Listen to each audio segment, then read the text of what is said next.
Okay, welcome to the Inside Out Life podcast, where each episode we bring you personal growth tips that spark you to take brave steps forward, share powerful stories, inspire a better life for you.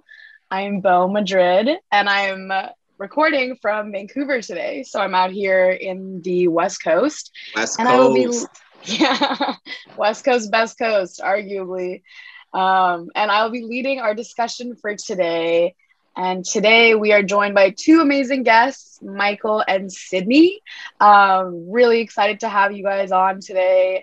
We had such a great conversation yesterday about possible content ideas, and we sort of wanted to keep that sort of flow going. So it'll definitely be fun. Why don't the two of you introduce yourselves? And maybe you can start with Michael. Cool, I don't mind starting. My name is Michael. I'm a personal trainer and bootcamp instructor and hip fit class instructor for InsideOut Fitness Studios. I've been in the industry for roughly 3 years, but I've been working out since I was 16. I used to play football. I went to Northern Secondary School, then York University. So like sports has always been a big part of my life.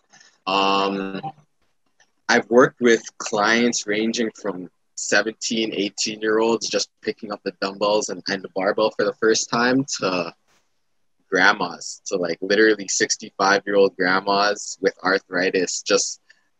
I had one client that rings a bell in my ear, and she told me her goal was to stand up out of a chair without using her arms. So like, this is the range that we get as personal trainers, right? So with that being said, becoming a trainer, it has changed my life. I will say that, in the sense that I no longer view fitness as just a given, as just a hobby, as like something everyone can do and everyone enjoys doing. So I see being a trainer as I get to bring value to someone's life, and I get to help someone achieve something that they may have found difficult at one point, they may not enjoy, and it's very rewarding to improve someone's quality of life in that way. Yeah, that's awesome. That's super cool. Okay, well, thanks. If you want to go for it, Cydney. Yeah, sure. That's so wonderful. So I now I figured it out, guys. I figured out why Michael and I am here together, because we both love changing lives. We both love making an impact, positive impact on people's lives. I get it now. So my background is in sport and psychotherapy. So I'm all about the mind and the body, connecting them together, because we're not just up here and we're not just down here. It's all connected. So living a healthy life, to become healthier and to follow that path, we have to impact both. So I'm a psychotherapist, and I also do psychological assessments. So I spend my days sort of doing that. And I also spend my days teaching psychology at a university, and Psych 101, basic psych, all the boring stuff about the brain. And then I also teach indoor cycling classes. So sort of been a long and windy road on my journey. I started off in sport as an equestrian and training horses for Canada. And I found my way into psychology actually through becoming a personalized matchmaker. So you guys don't know this yet, but yeah. So I lived in Holland for a while training horses, and that was my dream and my goal. I actually had Olympic dreams, which was all I knew I wanted. And it was really a big turning point in my life when I changed careers. I'll probably talk about that a little bit later, but I did end up becoming this personalized matchmaker in Canada when I came back. And then what happened was I started meeting clients who were unhappy, thinking that the thing that would make them happy would be to find a partner. It was really interesting. So they would come to us and they'd be like, okay, help us find that, that other half, right? The other person, the person I need to spend my life with. Yeah. Now, what the theme that I constantly kept seeing was that these people were searching for someone else to complete them, but they were incomplete themselves. They weren't actually happy with who they were. So I decided, okay, this is a great career and a profession, but maybe what I really want to be doing is helping people figure that out, right? How how to feel better about themselves and how to love themselves a little bit. So rather than looking to someone else to fill that void, you know, finding that in themselves first would probably lead to healthier relationships as a result. So I ended up in psychology. I did my master's, became a psychotherapist, and that's how that sort of cookie crumbled. That's really cool. For sure. Well, that's a lot. You just said a whole bunch of different things. And that's awesome that you were really, it was a winding path for sure, but I'm glad that you're happy where you're at right now, especially the personal matchmaking thing. That's really interesting. I know, but it's a really fun story. I mean, yeah, we'll definitely talk about that later on because I'm actually interested, but me too. I really no, that's really cool that you just said about people, you know, trying to like find their other half and stuff, because I find that at least like in the people that I know, it's never worked that way. You know, I feel like all like the love that you need or whatever, this is going to sound so cheesy, but it's already like kind of like in you, you know? You have to improve yourself and just let it happen in a way. And I tell my clients the same thing, because I get a lot of clients, mostly dudes, that want to work out just to meet, you know, their significant other, or like, I'm like, to get the girl, focus on you first. The guy, you know what I mean? Exactly. Yeah. I find that like once you, at least when I started working out, like going to the gym stuff after I quit dance. So I was a competitive dancer for a while, and then I stopped when I was 16 because I wanted to like get a job and like live sort of a more normal teenage life, like dancing for 8 hours a day and stuff. So when I first started, it was definitely more aesthetic, you know. I just find it whenever I talk to people who want to start like, you know, working out and start their fitness journey, I kind of always ask them why, like what's your why when starting to work out, because I find that once you realize that, oh, I'm doing this to feel good and to just sort of better myself, feel more centered, and just do something that I love, then like all the aesthetics and like looking better just kind of happens. I mean, once you get into the flow of things, does that make sense? But yeah, that's just, well, you started from the outside in, but then it became more of an inside out perspective. And so many things are like that, right? So many things start from one direction and or the other. And that's, it's kind of okay. Like you don't have to, you know, I always say to people, don't hate on yourself for your motives initially, because if they grow into something magical and true and real, it's okay. You know, we don't always start with altruistic intentions, but at the end of the day, if it really truly benefits us or betters, you know, society, fantastic. Sometimes it's a byproduct, and that's all right too. I mean, that goes back to everything happens for a reason, right? That's something that I 100% live by. So yeah, we could actually tie that whole thing into the pandemic, because I guess right now, at least on my end, things are starting to become a little bit more normal. Things are starting to look a lot brighter, like that light at the end of the tunnel. We're still locked down over here, Bo. No way. I'm so sorry. I just said on my end. Wait, really? Okay, wait. So we can just backtrack a little bit. How is it like over there right now? Like, what is it looking like? Honestly, it's gotten a lot better in the last like 2 or 3 weeks. Like I'm seeing a lot more smiles on people's faces just walking down the street. People aren't wearing their mask out in public as much. I think it's because a lot of people have that second dosage now, so they feel a bit more safe going out. And I think a lot of people were waiting for that okay from Doug Ford or whoever is controlling like our freedom, so to speak. And like once he gave that okay, patios are open, like parks are open, you can socialize now. People were happy about that, happy to just get out, and it's summertime now, right? So they want to be outside and not cooped up in their house, right? Right. Okay, well that's good that it's getting better. Yeah. Mike, you said something that really just hit me kind of. You said controlling our freedom. And I have to be honest, I don't think I really thought about it that way, but it's true, because the rule makers are creating an environment in which we didn't have any. And we were really regulated. And self-regulation is one thing, right? When we're able to control our own environment, we feel that we have power, but we feel really powerless when we don't have our freedom. And what an amazing, I mean, that really hit me, what you said there. And it, poof, yeah, one of those moments. Yeah, no, it's actually, now that you're repeating it, I'm starting to reflect as well, because I lived in Montreal I went back and forth, Vancouver, Montreal, but I was there for a couple months just to finish up exams and stuff. Are you a Habs fan? Are you a Habs fan? I don't know anything about hockey. Okay. What I do know is what I do know that is there's massive crowds just every single night. I guess everyone in Montreal is just way too happy right now, but I'm like, okay, good for you. I don't really care. Sorry for everyone that does. But I mean, it's fun to see. But we had a curfew for 7 months, something like that. It started at 8 p.m. I know, it was pretty terrible. It started at 8 p.m. and then it became 9:30. And once it became 9:30, everyone was a little bit more excited. They were like, wait, 9:30? That's not that bad. That's fine. Wow. 8 p.m.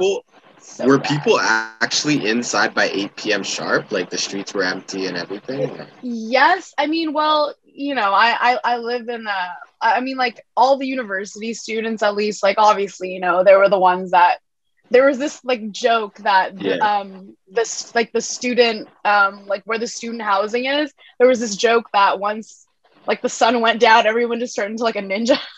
And I just thought, you know, it was like a running joke that I was like, okay, like ninja mode, it's time. But everyone lived really close together, so they'd kind of just like run around and hope to not get caught. But I know a bunch of people who've gotten like thousands of dollar fines. Like it was really, really bad. Like the police was like out to get people. I'm pretty sure they had like a quota they needed to fill or something like that. But just like parking tickets or speeding tickets, same kind of thing. Exactly. It was terrible. So that's definitely, there felt like there was like absolutely no freedom too, especially when it was 8 p.m. and the sun was still out. I'm like, you're asking me to stay inside right now? It's crazy. But so this is really interesting, because what comes from feeling like our freedoms are restricted is rebellion of some kind, right? We feel that we need to fight back, because I don't know about you, when I was a little younger, I had a lot of rules. I was an only child, and I still am an only child, but I was an only child, and my parents had a lot of rules. I'm the only girl. There's so many dangers out there. Yeah. So, you know, not only curfews, but just who I could see, when I could see them, what I could do, the drinking, the going out, all of it. No boyfriend. What did that make me want to do? Well, it made me want to break all the rules. All the rules, right? I was a covert rebel. You know, you didn't know it looking at me. And I mean, I kind of still am. I don't like being told what to do. So, you know, this whole idea of the pandemic and our freedoms being restricted and feeling powerless, I think it's maybe made some people, you know, act out in some ways. Oh, yeah, no, for sure. I honestly feel like I'm really curious to see how the next few months and just like how they're going to play out and like how people are going to start acting. And I just want to see, it's definitely been a massive transition for sure, especially people who have the ones who really, really, really wanted to go out, and the ones who were kind of just like, I don't know what social interactions are going to look like because they just haven't in so long, you know? But yeah, on that topic, how do you think you guys have changed in terms of values as we transition from going on lockdown to experiencing a little bit more freedom? Do you think that you've had any sort of mental shifts, or have your priorities changed at all? I don't think so, to be honest. Like my values are kind of just embedded in me at this point. And they aren't really something I'm willing to negotiate on and like change. But I will say like the way of life that we all experience has definitely changed forever. And we're just gonna have to accept that. But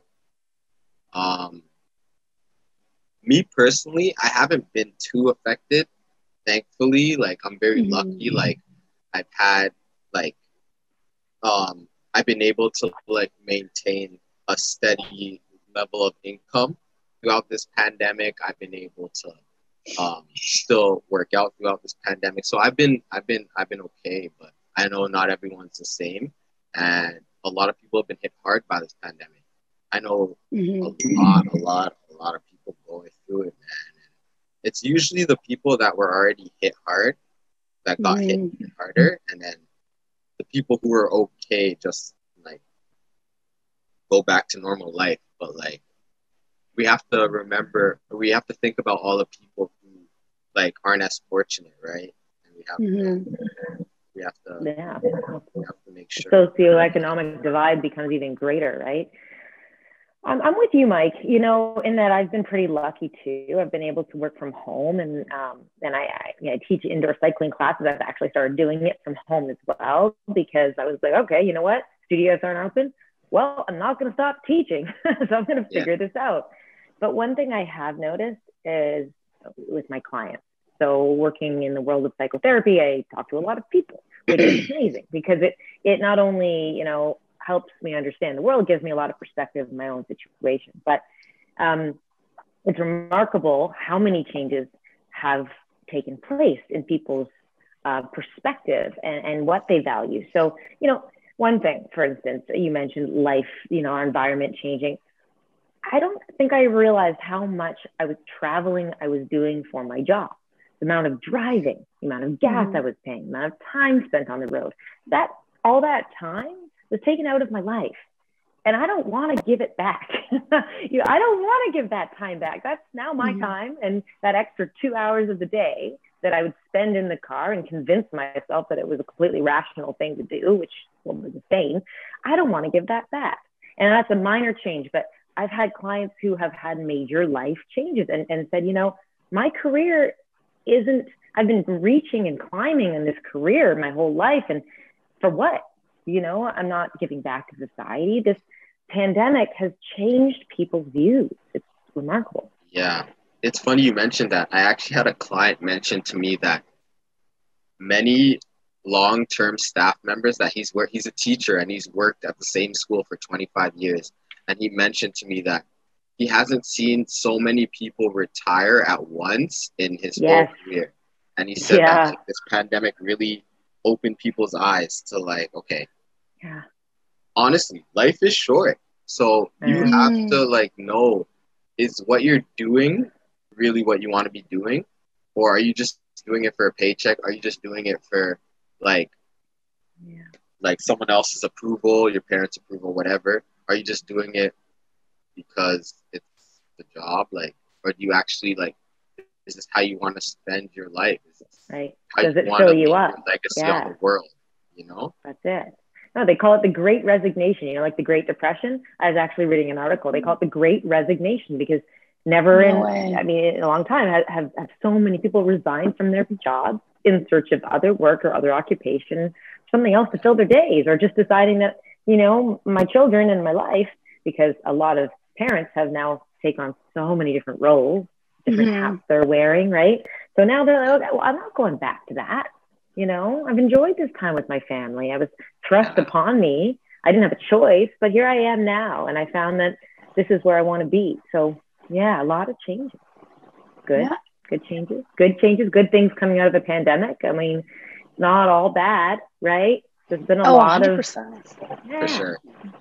Yeah, no, I find that as much as, you know, I've heard a lot of people my age complain about, I mean, we were all not ecstatic about the situation, but like as a young person, I find that because of the pandemic, I feel like I've grown maybe like 3 years in 1 year as opposed to where I would have been like without it, because I guess I was finishing up my second year at university and we didn't really have a third year, I guess. Like when we went back to school, I guess we all sort of saw it as oh no, like I love university and I a whole year of it was wasted.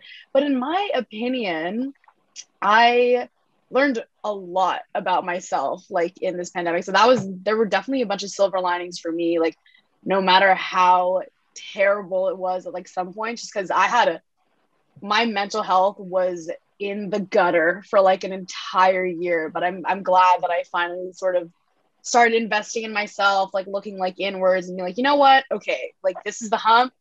We're going to deal with it. So I'm actually very thankful that this happened. That being said, I'm incredibly privileged and, you know, obviously lucky to be in the position that I am. So, I mean, I guess obviously it's different for everyone, but it was definitely an everything happens for a reason kind of moment, you know? But yeah, that's definitely that's my take on the pandemic for sure. It was tough, but I'm glad. Sounds like a major life change for you. I agree with you. Yeah, it was. It's like a glass half full, glass half empty perspective on it. Mm-hmm. I think, me personally, I graduated university in 2019. But if I was in high school right now or university, any type of schooling, I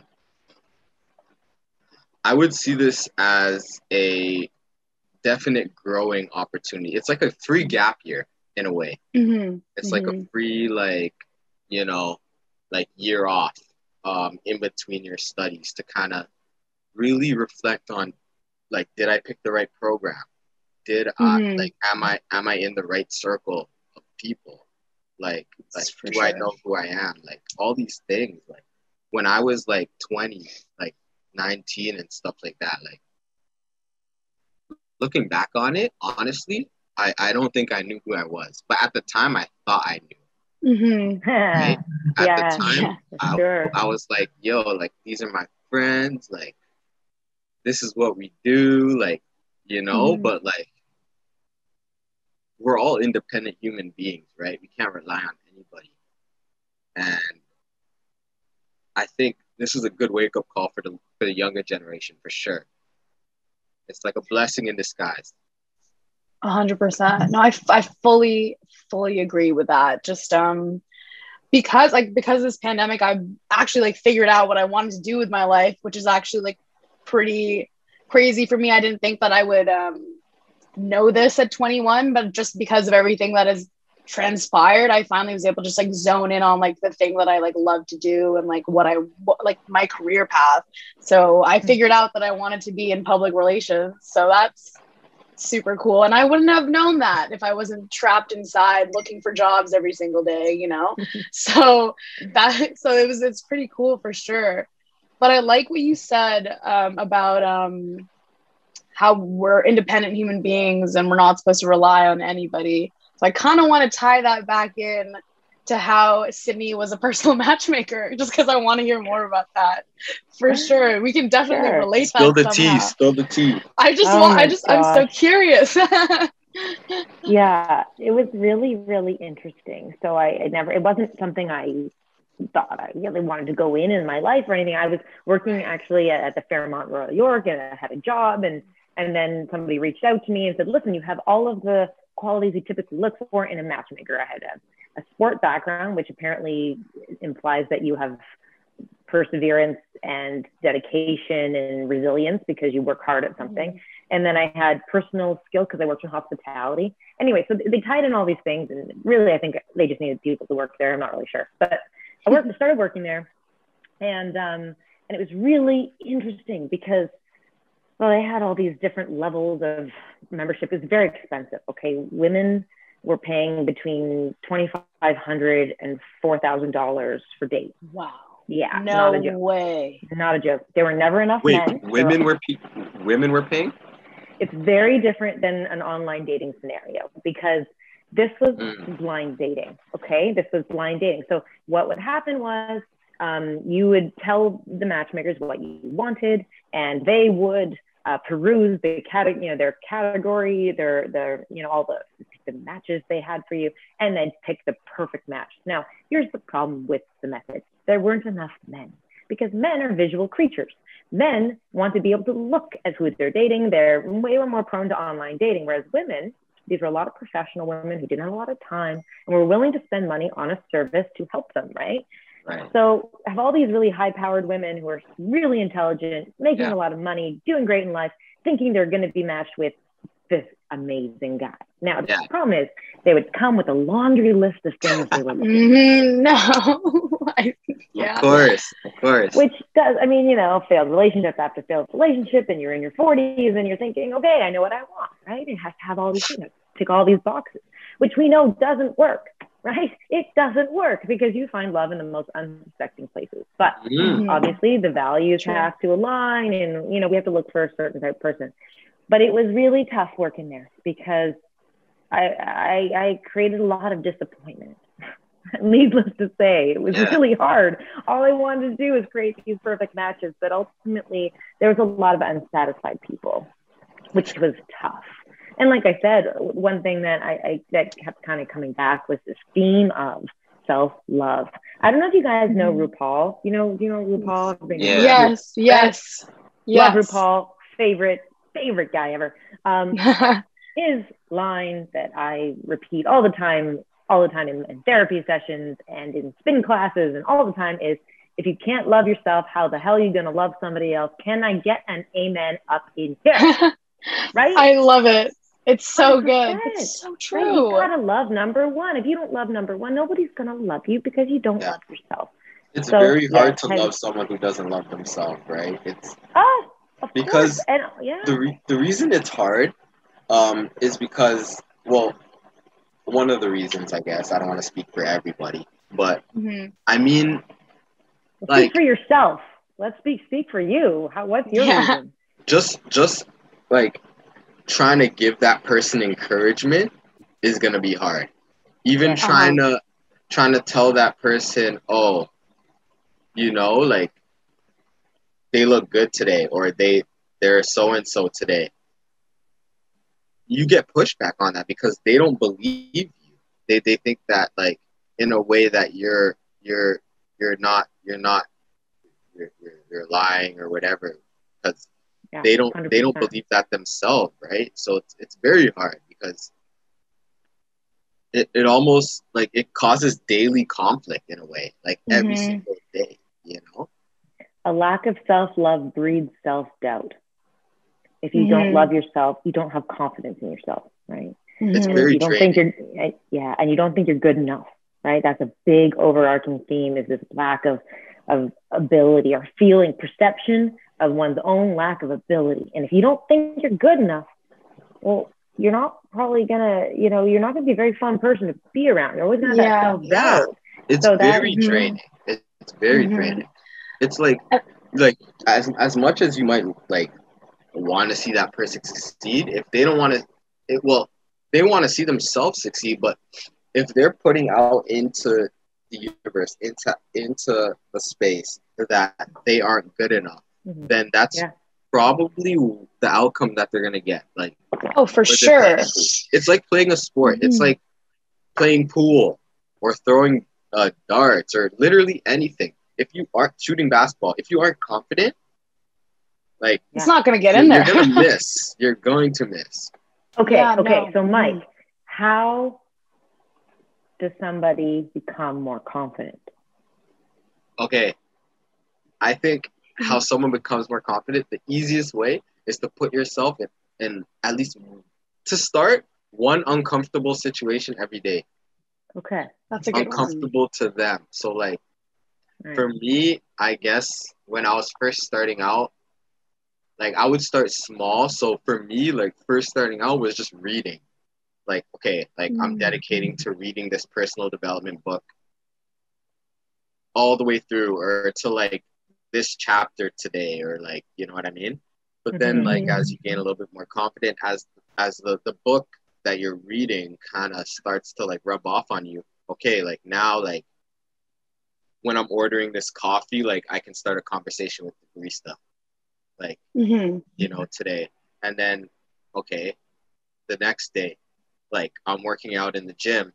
I'm going to talk to this random guy squatting, whatever, you know? And then literally, like, it builds up over time. And like, over time, you can talk to anybody. And, like, you can just start a conversation out of the blue. And, like, it just builds up in all areas of your life. Right. But it starts small for sure. Yeah, just start small, because if you start too big, you could flounder and fail, and that wouldn't breed confidence, right? So you got to start building it up with these little things to overcome. And it's about overcoming challenges, because as soon as you overcome a challenge, you think, yes, I'm powerful, right? Yeah. I'm powerful. And then you feel that little bit of power, and you think, I can do this. And then when you think, I can do this, maybe I could do that too. And then, and the momentum, right? The momentum is everything. So building people's confidence, man, if I could create a little jar of it and give that to the world, I mean, that's what I try and do. And can I throw one more in, actually, that I forgot? Sorry. Throw all of them in. Throw them all in. Working out. It's working out is probably so true. Literally, it's one of the easiest to do by yourself. I'm not saying it's easy, but you can do it by yourself. You don't have to be in front of anyone else, and just you, a mirror maybe, and just like literally like push through, push past your limits. You know, when you think you're done, do 2 more reps, and those little things over time build a lot of confidence, man. Right. Yeah. Oh, get uncomfortable and get through it. Yeah. I feel like a lot of people like don't realize that working out is so different for everyone. Like you will find something that you love, but if you don't like running, i.e. me, I hate running, just like, then don't run, do something else, you know? Like there's so much room for everybody. And I just find that like, you don't even need to lift weights if you don't want to lift weights. Like go take a spin class or something, but there's just, yeah, exactly. It's nice to know that there is something for everyone, and everyone can kind of like hone in on like themselves and like just like have a good time. Yeah, that's something I also tell people who want to start working out for sure. But yeah, I just wanted to throw that in there. Yeah. But working out is like life. Working out is like life. Okay, let's get meta for a second. Working out is like life, because at the beginning it's really hard, like any challenge you face. Right? It sucks. The beginning, starting stuff is hard. Right? Starting stuff is hard. Until you get the ball rolling, it's tough. So, you know, it's a slog the first couple of weeks, until you develop a routine, until you start seeing results, until you start getting those gains. It's really tough, right? Because you feel like you're going nowhere. But so it's like any habit. It takes a bit of time to form and to grow and to build. But then the confidence comes.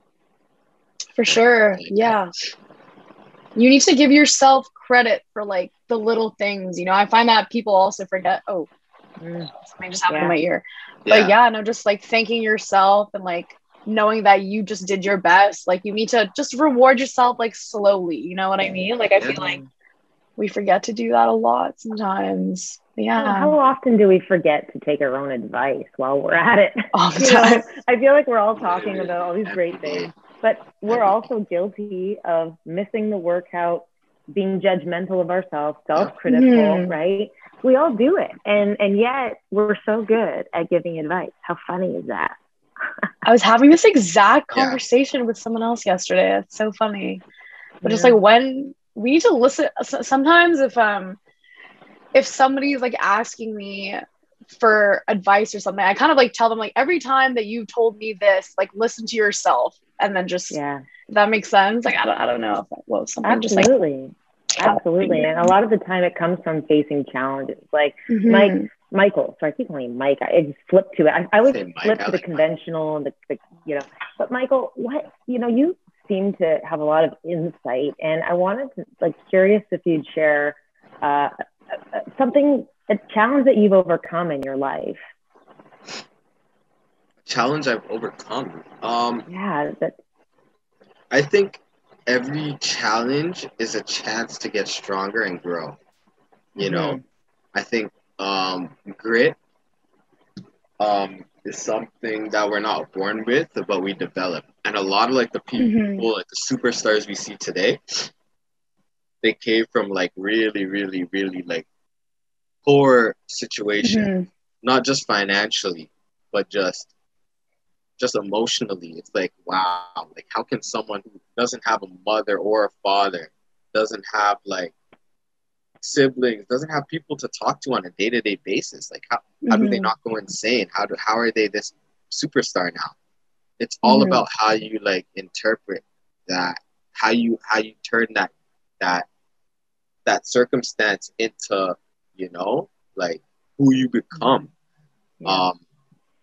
So grit is always something that I talk about. Can't buy it. It only comes through hard work.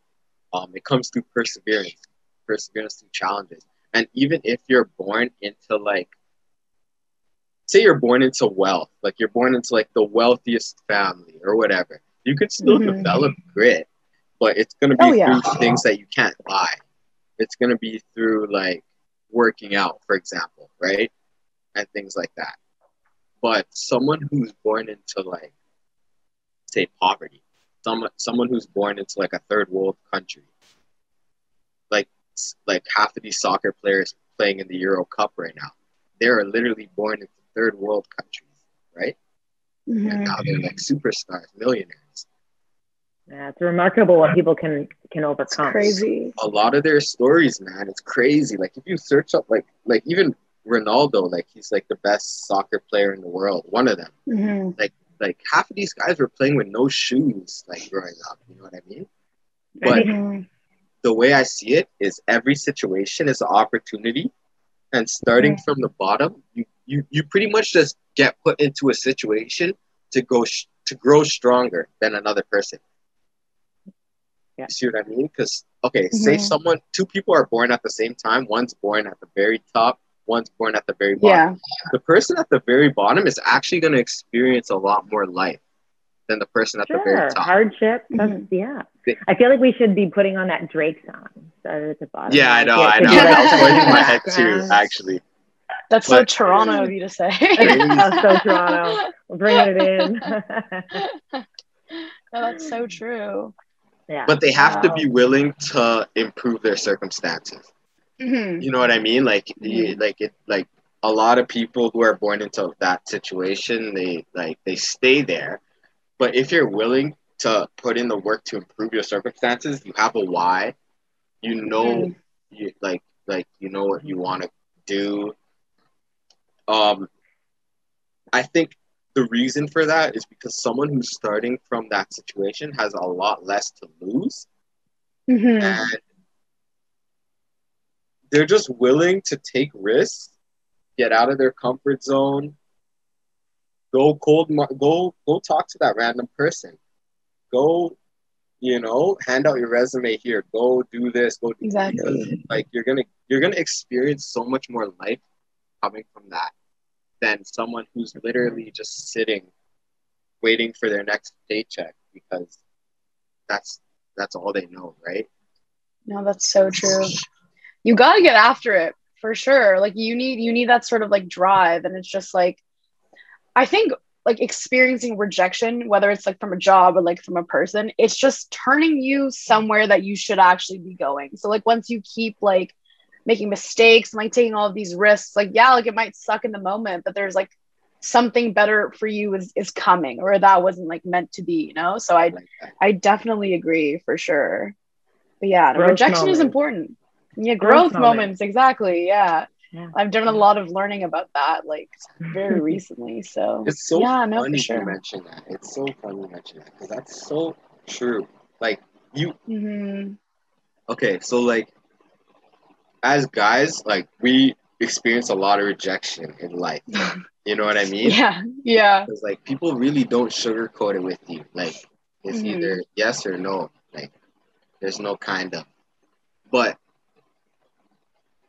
like you grow through those situations, and honestly, you get better. And as you get older, I find if you stick with what you know, if you stick with one sort of like lane, like say you get rejected 5 times in the same field, personal training, for example, whatever. As time goes on, those rejections are gonna become less and less and less and less. And then eventually, like everyone's gonna want you because you've been rejected so much. You know what to say, you know how to perform, you know what to do. It's the same thing. Like, okay, like with a guy, say he's like 16 years old, he's just starting to talk to girls, right? probably gonna get rejected like 1,000 times in a row, right? It's awkward. But like when he's like 30, like he has so much experience to the point where, okay, now he's confident in himself. He knows exactly what to say. He knows what got him rejected before. You know, like rather than someone who's just been chilling, like they haven't done anything. They haven't been rejected. They're not going anywhere. They're not ascending at all. You know? No, that's so true. Yeah, no, that's great. Well, I think that's a great place to start closing off, but I think we've got a lot of great insight. We had a really good conversation. So yeah, sorry. Oh my God, I was gonna say something, but I completely just blanked out there. But I had a lot of fun talking to you guys today. Like, I really think that there's some valuable stuff in there for sure. So yeah, thanks so much for coming on. Thank you for your energy, guys. I really, it always creates a different perspective and a different angle, right? Which makes you think. I mean, the freedom thing, that's my takeaway from today, overcoming that, you know, feeling restricted and overcoming that restriction, and how we kind of burst through that in all of our various weird and wonderful ways. I think it's really cool. Yeah, that's been awesome. Can we share Instagram, guys? Maybe. Yeah, that's a good idea. Yeah, just go off. Give us your socials. Yeah. And also, oh my goodness, I'm just like, it's early still for me, but and everyone can listen to this podcast on YouTube, Spotify, Google Podcasts, and Anchor. And so when you want to go and like listen back to this, that's where you will find us. But yeah, no, this was super fun for sure. Okay, sorry. Go with your So my Instagram right now is SIMG247. It's kind of like a side hobby that I have going on right now. I don't really use my personal as of right now, but I will be getting back to that. But SIMG247. Okay. And I'm sure we can also have this shared in the caption and whatnot and below. Oh, but, yeah, for sure. I'm Fiddle Diddle, CYDL, DL. You'll find me. I love that. I'm Cydney with a C, which is super weird, CYD. So if you look for CYDL, you'll find me. And, awesome. I love connecting on social for sure. I'll definitely toss you guys a follow. That's for sure. That sounds really weird. No, toss you. No, I'm gonna toss you a follow. I'm gonna hit you with a follow. You know, I definitely will. Yeah, I mainly only use a private account, but Madrid, if anybody cares. But yeah, thanks so much for coming on again. I hope you guys have a wonderful day. Yeah, so I can stop recording now. Inside Out Studios.